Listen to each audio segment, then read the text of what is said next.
Það hefð fyrir því við borgaralega fermingu að fá utanaðkomandi aðila til að ávarpa fermingarbörnin og við hin njótum góðs af í leiðinni.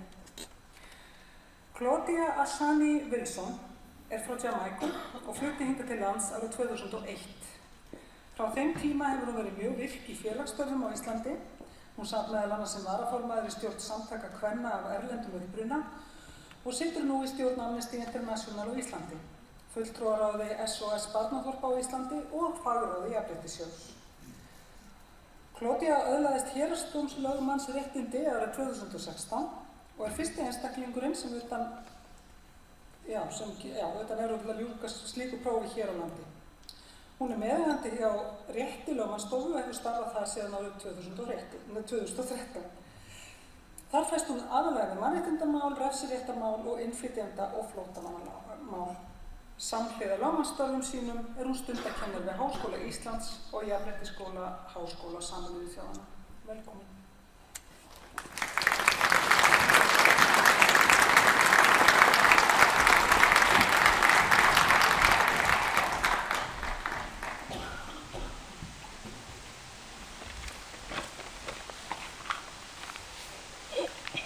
Ágætu fermingarbörn, aðstandendur og aðrir gestir, innilega til hamingju með daginn ykkar. Nú, þið eru mjög glæsileg öll. Ég er búin að vera að sjá kjólum og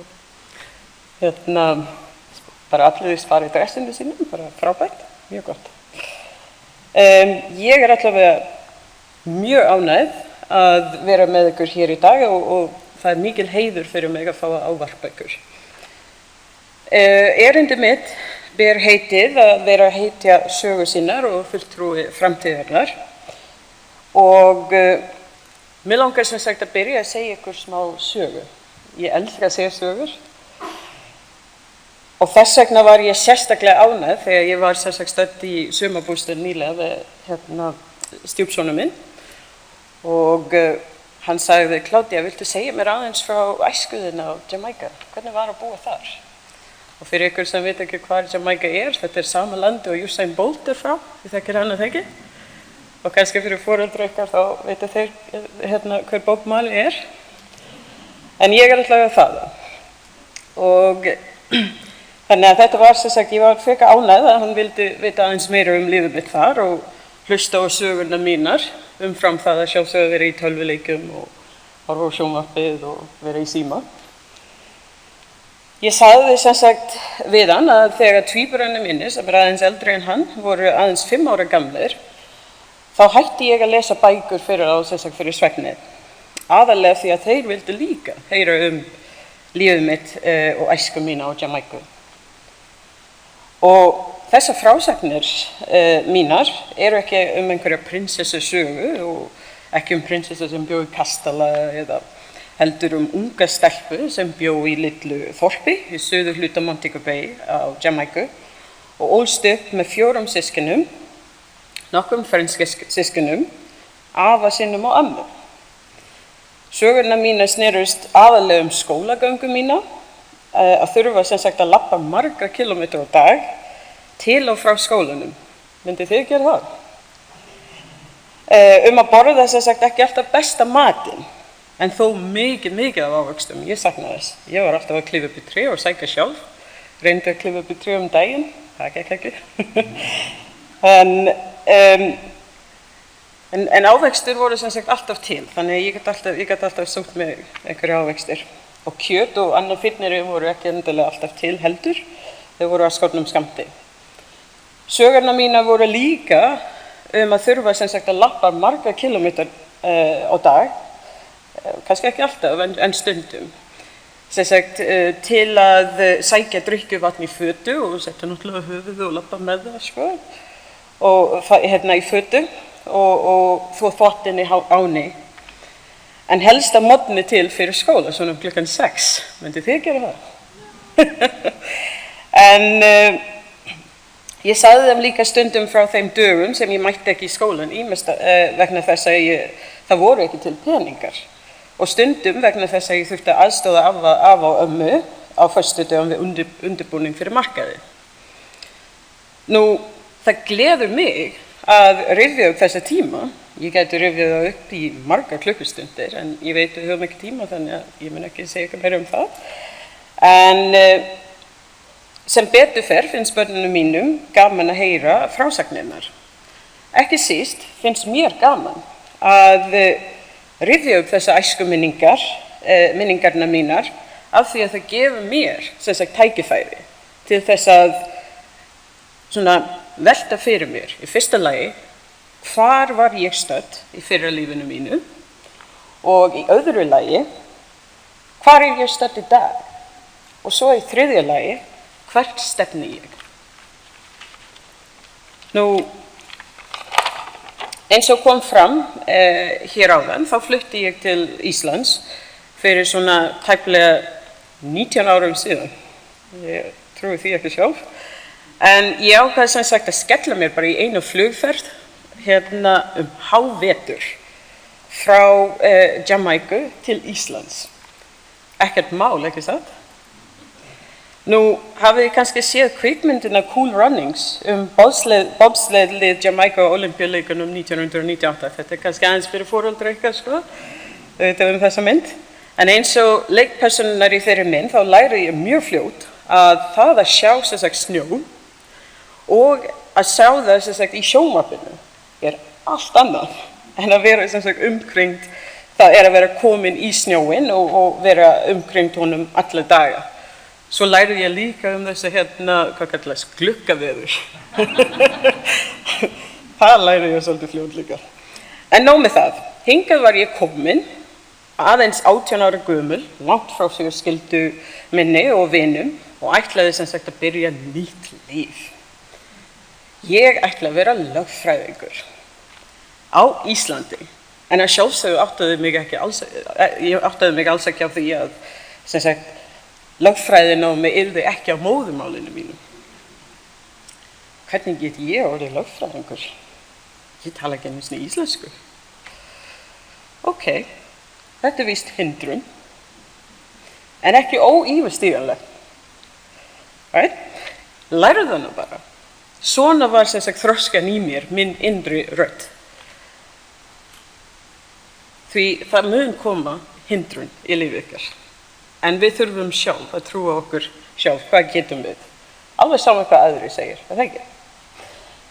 Nú, ég skal segja ykkur, þótt að fermingin sé óþekkt fyrirbæri á Jamaica, man ég samt vel eftir því þegar ég sem sagt að hugsa tilbaka. Ég var á svipuðum aldri og þið eru núna í dag þegar ég fór að velta fyrir mér. Hvað langar mig að gera í framtíðinni? Og fyrir mig, það var náttúrulega að vera lögfræðingur. Kennarinn minn sagði alltaf ég tala svo mikið, þannig að henda mér.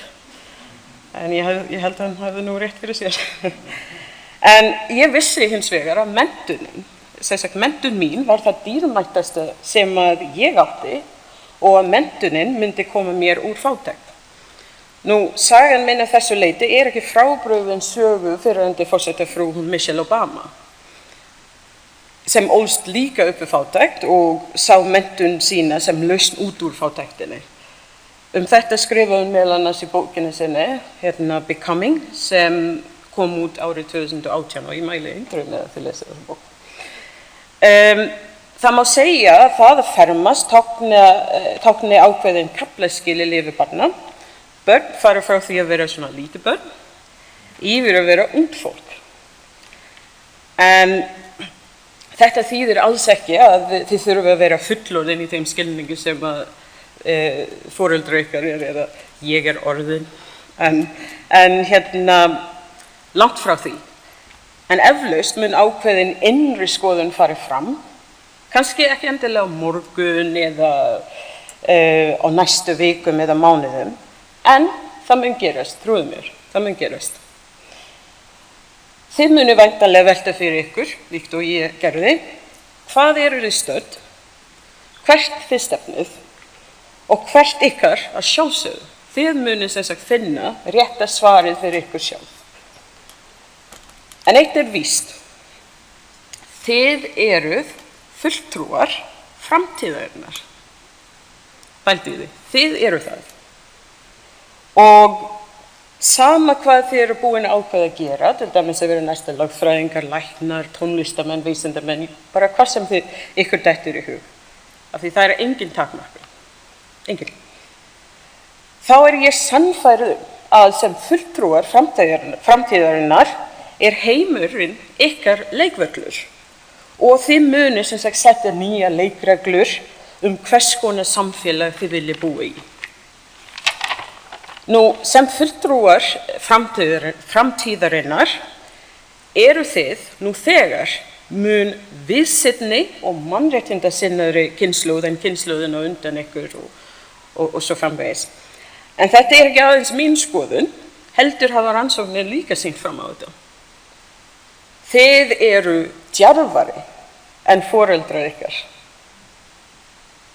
og jafnvel bara forfeður ykkar. Þið eru óhræddari að tjá tilfinningarnir og skoðanir ykkar. Þið eru, og það er eitt sem að mér finnst svo gott við ykkar kynslóð, þið eru svo óhrædd að gera kröfur, alveg sama hverjar. Þér finnst þetta ekki réttlátt og þið ætla að gera kröfu það að fólk ætla að gera betur. Og ég sé þetta, ég sé ykkur að mótmæla í verkföllum í tengslum við loftslagsmálum.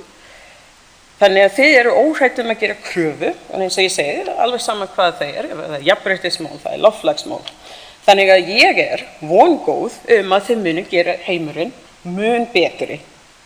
Þið getið allt, munið það. Nú, sagan minn hvaðan ég kom og þær aðstæður sem ég bjó við er ekki sorgarsaga, bara langt í frá, alls ekki. Heldur saga sem ég segi ykkur til að minna ykkur á það að þið eru óstöðvandi og þið getur hvað sem ykkur dettur í hug. Það eina sem takmarkar ykkur, eins og ég segir, muna það, engin takmarkun. Það eina sem takmarkar ykkur er þið sjálf. Og draumurinn ykkar mun rætast, sama, bara nákvæmlega eins og minn hefur ræst. Og alveg sama hvað sá draumur er. En, nú, ef að þið munið ekki eftir neinu sem ég segi hér í dag, þá langar mig til að þið munið þetta. Gætið vel að því sem að þið stundið eða æðið. Munið það. Og ég sem sagt er búin að læra íslenskan frasa þarna, sjáðu hvað ég komið langt í íslenskunni. Það er sem sagt æfingin skapar mestara. Þannig að ef að þið æfið sem sagt neikvæðni eða reiði, óhamingju, þá verður þið hvað? Mjög góð í því, ekki? En af þessum ástæðum langar mig til að biðja ykkur að æfa nokkra atriði og þið getur náttúrulega bætt fleiri við eins og þið viljið. Og það sjálfsögðu bara sjálfsást í fyrsta lagi. Æfi þetta. Elska sjálfað ykkar. Jákvæði, hamingju og hugrekki. Og ég er ennþá að æfa hugrekki. Og einnig að vera góð við hvort annað. Og ekki síst að hafa trú á sjálfum ykkar. Munið það. Ég ætla að ljúka þessu með því að sjálfsögðu að þakka fyrir mig, kæru fulltrúar framtíðarinnar og ég segi enn og aftur, ykkar framtíð er björt. Og ég bið ykkur nú að njóta dagsins. Takk fyrir mig.